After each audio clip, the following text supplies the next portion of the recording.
Hey guys, welcome back to Black and Gold Breakdown. It is currently around 11 p.m. and this is our instant reaction for Southern Miss victory over Georgia Southern. Let's get right into it. Yep, our Golden Eagles get to win our first away game win so far this season. Super fired up. It got a little sloppy at the end, but hey, I'll take a win any day of the week.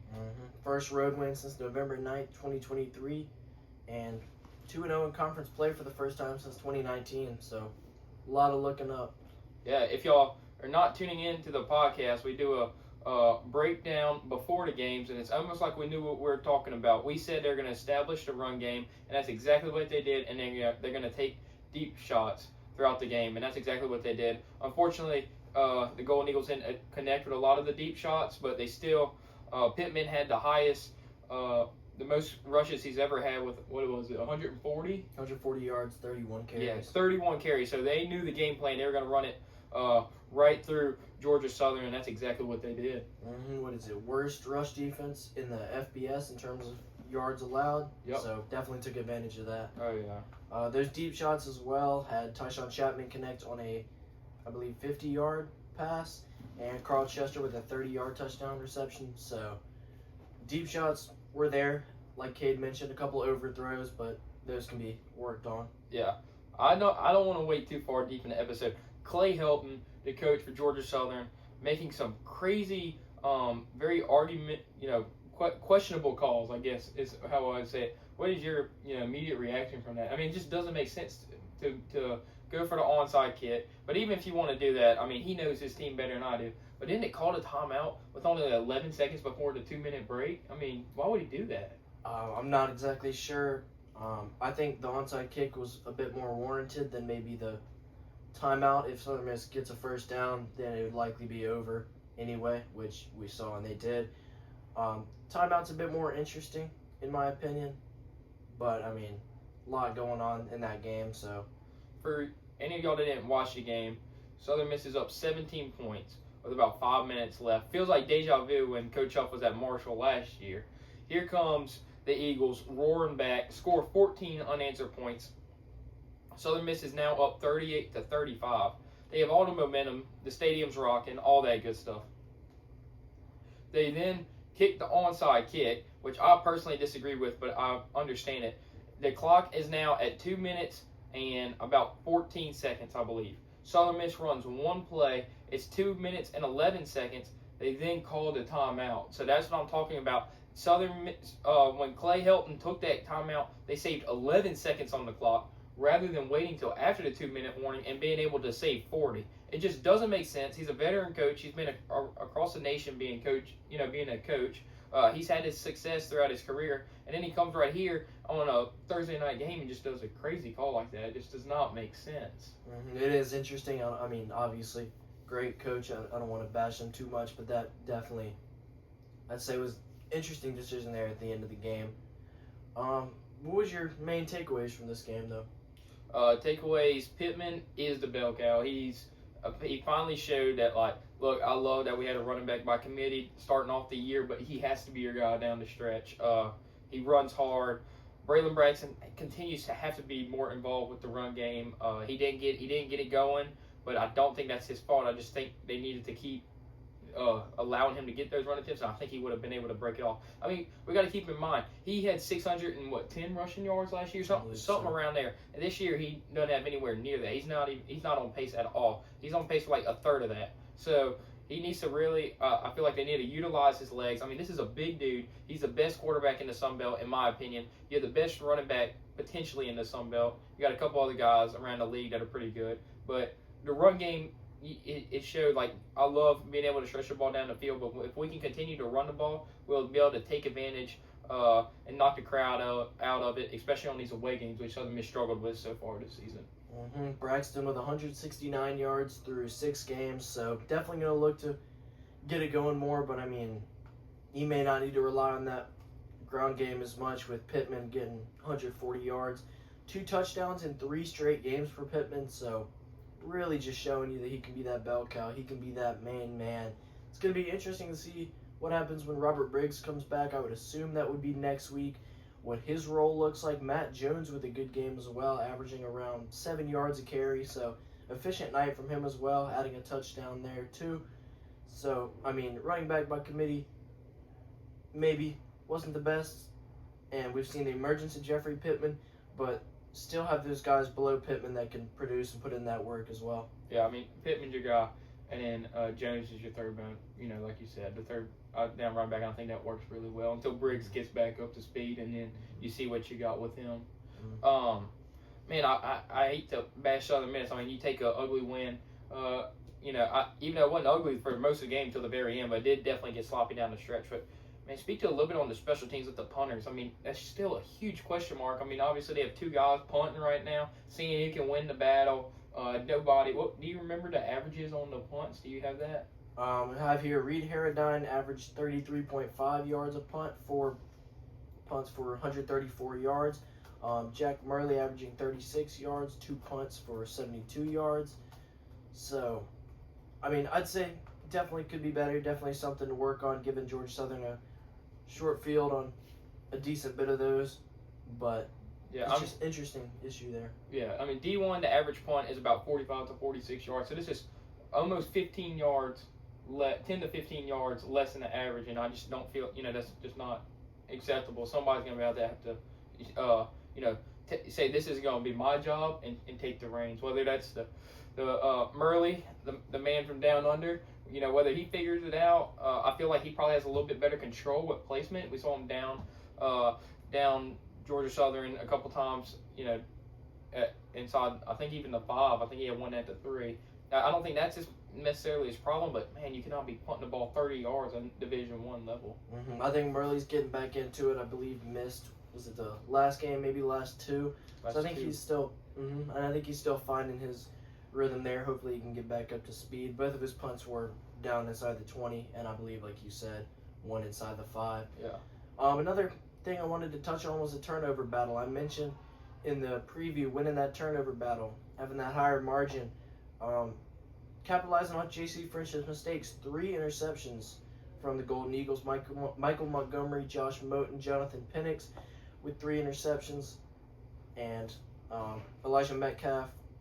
Micah Davis with a fumble for the only Southern Miss turnover. But winning that turnover battle, obviously saw what damage could be dealt to Georgia Southern there from the offensive side, getting that ball on that short field. So, big thing that we talked about last game, big thing that kind of came to fruition here for the Golden Eagles. Yeah, I mean, you might disagree, but I do not think that's a good football team after really getting there and watching it. Just super undisciplined. I'm not saying from a talent perspective, but super undisciplined. And then they just couldn't, they would make, like, not only are they undisciplined, they would make the wrong plays at the wrong time. And they just continue to allow Southern Miss to extend drives and, you know, score their points. But obviously, the turnover battle, like you mentioned, was very good besides that one fumble. I mean, I think there's obviously a lot of things you can work on here for Southern Miss, but you'll take that road victory, conference win as well, whenever you can get it. But you got anything else? I think the secondary, for the most part, looked good till the very end. My only knock with that is, you know, we were playing off coverage, but we were playing pretty tight to them throughout the whole game, and it felt like when we went up 17, we started playing that little off coverage, and I just hate when coaches do that. I understand you don't want to get beat, but if it ain't broke, you know, don't fix it. And I think our cornerbacks don't get beat. I mean, there's a reason why they're such a good group. And so when you play the off coverage, that allowed them to convert on like the 4th and 20, the 3rd and 17, the different times like that, and that allowed them to extend drives and almost win the game. So my thing is, look, Seymour gets paid the big bucks, and that's why I'm sitting on the couch. But at the end of the day, it just doesn't make sense. I see this happens so much, especially in college football. You know, coaches decide to change the game plan when they go up and start playing timid, and you know, and that's when it comes back to bite them in the butt. And I think the corners, as we've seen, Ian Foster, Josh Moten, Richard as well, other guys like that, we know they can hang with those receivers. We saw it all game. I mean, they're shutting them down for a good portion of that game. So the conservative play, I mean, I do understand when that game is a 17-point game, a 21-point game. When it does get closer, I feel like you kind of have to keep putting that pressure on them, though. Make them make the throws and not leave them comfortable passing lanes over the middle and things like that, converting those long downs. But obviously, things to work on there. Pleased with the performance overall. Glad, like I said, to come out with the conference win there. Looking ahead, Louisiana Lafayette on the road, 4 o'clock kickoff time on the 18th. So a longer rest in preparation for this upcoming game. Another road game. See if they can stay ahead, stay on top here with these road battles. Homecoming against ULM next week after at home. So good schedule coming up here. We're going to see how the Golden Eagles can fare with those two. Yeah. Before we wrap things up, I just want to say, from the eye test, I don't have all the statistics pulled up yet. Not everything is updated because this is right after the game. Josh Moten, from just my general eye test, played a very good game. He gave up a couple catches, a couple underneath stuff. That's going to happen. He was playing up against a pretty good wide receiver, Georgia Southern has. But had the big interception, which kind of smothered their momentum once again throughout the game. He had 3 tackles. And I don't see how many catches he gave up in yards, but just from the general eye test, we've been asking Moten to step up and take the reins because we know he's the most physically gifted back in that secondary, and it seems like Foster's been outplaying him a little bit, which is fine. Foster's a heck of a player, don't get me wrong, but Moten really stepped up, and I think you can make an argument that he was the best defensive back out there tonight. And I think we're going to be talking a lot about these other corners as well. We've been talking Ian Foster and Moten are the main men there. Jonathan Penix with an interception, like I mentioned earlier. Corey Myrick as well. And Anthony Richard Jr. Just great cornerback play from all of them. Yeah. Really love what I saw there. Amir Foster had a little rough go, but I expect him to bounce back. And then Myrick, he had a couple of mistakes, but you got to keep in mind he's a redshirt freshman, I believe. So he's a younger guy. So he's going to figure things out.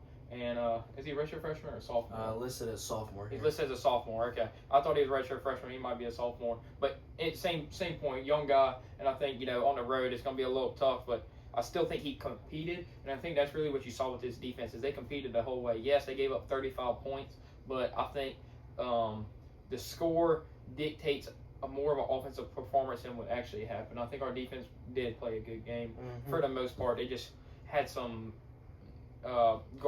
not really garbage time because it was close, but if Georgia Southern ran up the score at the end, and then the fumble that we had on like the 20-yard line killed us because you're trying to stop them with a short field and everything else. I think maybe taking the foot off the pedal a little bit, but still getting it done at the end. Chris Jones with 11 tackles, 2 sacks, 2.5 tackles for loss. Another great outing for him. I mean, just all over the quarterback, all over the offensive line, just getting after it everywhere. What was Tap stats? I mean, it felt like he was getting pressure. Do they have that up yet? But yeah, if we can just sit here and just appreciate how good Chris Jones is for us. I mean, that dude is everywhere. He makes our tackles. He sacks the quarterback. He's forcing fumbles throughout the season. I mean, that dude is the real deal. He's definitely all over the place. And Tap with 6 tackles, 5 solo, and a sack along with it. But I mean, aside from just what you see on the stat sheet, watching the game, you can see the pressure that he put on that Georgia Southern offensive line all night, just getting after him. He had that one solo sack, and then he also had one that's probably not in the stat sheet for him, but he had that one where French rolled out, Georgia Southern's quarterback rolled out, and he kind of was like that stunt, and he stopped him and made him go back in. So I count, to me, as just a watcher, he had just as much credit for that sack as anybody because he stopped French, and then just the rally of the rest of the defenders got him to the ground. But, man, it felt like he was all over the place, too. But between Tap and Jones, I mean, man, what a dynamic duo that is. And Montgomery's not half bad either. Michael Montgomery in there as well. Yeah. What an exciting defense to watch. Oh, I definitely agree. I mean, I think they're giving up maybe more points than their skill would show. I mean, obviously, it's still some issues there, but I think they've really been shutting down, especially you saw in the first half, only allowing 7 points. You see what they can do when they get going. But great showing from the defense, great offense as well. Just overall, solid game there. Obviously, like I've been saying, things to work on, but you'll come out with a win all day and look ahead to next week. 4-2, 2-0 in the Sun Belt. I mean, can't complain too much. Yeah, I mean, is one thing you gotta pay attention to with defense is Southern Miss puts up 38 points, but their drives are not these long drives keeping the defense off the field. I mean, Southern Miss defense is on the field a lot because Southern Miss either punts the ball or they march down the field in like 3-4 minutes, and then the defense is back out there. So when your defense is out there, they're going to give up points, and I think that's something that's like not commonly talked about. Like, if your defense is out there for 3/4 of the game, obviously you're going to give up a lot of points, and I think that's exactly what happened in this game. And a lot of long yardage drives, but as far as the minutes go, pretty short 3, 2, 1 minute drives. I mean, really getting down there playing with some tempo. Yeah, but overall, man, it's exciting watching this defensive group really come together. I mean, you have guys from all over the country playing with each other, and you know they're really starting. I think is Penix he might be the guy from Virginia Tech, and he really is. He's a sophomore, listed as a sophomore, and he had 2 pass breakups tonight. That obviously that interception right when Georgia Southern, right before half, I believe, when they started to feel like they were going to gain a little momentum and score, bang, picks it off, and then we go back down and just score and just smother the momentum again. So, man, it's just a really exciting time right now to be a Golden Eagle fan. Definitely. I mean, great outing as we saw here. But you got anything else? I do not. That's all I got. The freshman kicker comes in there and hits. Creighton Wilbanks. Yeah, hits about a 40-yarder. And so that's a really good thing to see. Obviously, it wasn't a high pressure situation, but it come down to be that was the difference in the game. So how nice is that to have a freshman come in there, have that in the back pocket that he just smokes a 40-yard field goal right down the middle. Yeah, great to see from him for sure. Yeah. But I think that's all from us. Thank y'all so much for tuning in.